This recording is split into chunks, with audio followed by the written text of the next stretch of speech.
So some of the good properties about short pimples, if you're thinking about potentially using them, is that it's very easy to take spin off the ball. So you don't have to do as much leg work or as much brush contact when you're opening against backspin. Also, they're very good for flat hitting or smashing. Very, very good for driving through the ball.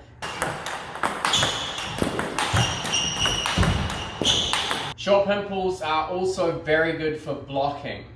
So dead blocking and really taking all of the rotation and speed off the ball can create a lot of disruption in your opponent's rhythm. I've seen in many of my videos that Lily Yip is using the short pimple rubber on her panhold, on her main panhold side. So a lot of the time when she's blocking and taking a lot of the spin and pace off the ball, she's using short pips.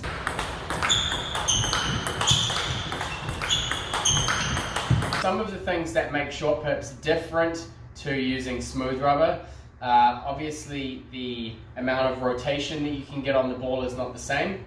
It's a lot less with short pips. You can get softer sponge short pips that are still capable of producing reasonably good amounts of spin. The ones with the firmer sponge are a lot better for driving and blocking or chopping even. But if you want to play with more spin, definitely go for something that's softer sponged or a little bit thicker sponged. Of course, you do lose out on some of the direct impact power. So if you do opt to use a spinnier pips, it is harder to get the same amount of direct force when you're smashing or driving the ball. It's important when you're playing with short pips and you're playing topspin strokes to remember a few things. The first one is to reduce your backswings. You're really using much more compact strokes when you're playing with short pimples. So they're quite quick driving shots. You need to build up a lot of hand speed in a shorter space of time. So in terms of the body work, it's a little bit more shallow. So instead of really pushing up through your legs, it's a lot quicker movement. And so the acceleration through the waist and legs is really rapid. When you're playing against topspin, the use of thumb and fingers is really important. So on the backhand, you're really pushing into the ball with the base of your thumb. So you get that extra bit of acceleration by really pushing, especially when you're punching at the ball, when it's a little bit higher.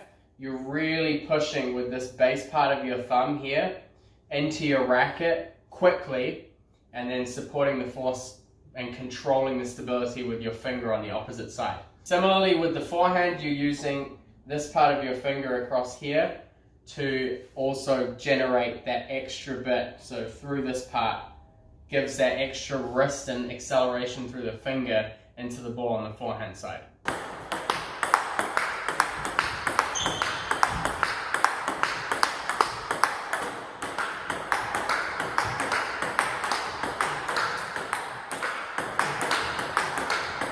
I find it's really useful when I'm teaching players that are using short pips, when they're playing against backspin, to really tighten through that last bit of the contact and try and almost bump the ball up. So when you get to this contact point, really just tightening through that last bit to get that last bit of, try and get that last bit of grip. And with a lot of short pips, you can still produce a reasonable amount of topspin. Obviously not the same as a smooth rubber, but it is possible to loop.